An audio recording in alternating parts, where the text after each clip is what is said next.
আমরা একটা জীবনের বদলে আমি 5টা ভিন্ন জীবন পেতাম। তাহলে একটা শহরের পরিবর্তে আমি 5টা ভিন্ন ভিন্ন শহর আর পরিবারে জন্মাতাম। প্রতিটা আলাদা পরিবারে আমাকে ভিন্ন ভিন্ন খাবার খাওয়াতো।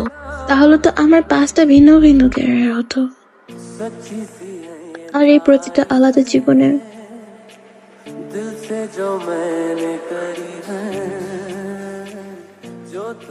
আমি হয়তো এই একই মানুষটারই প্রেমে পড়তাম, 5বার আলাদা আলাদা ভাবে।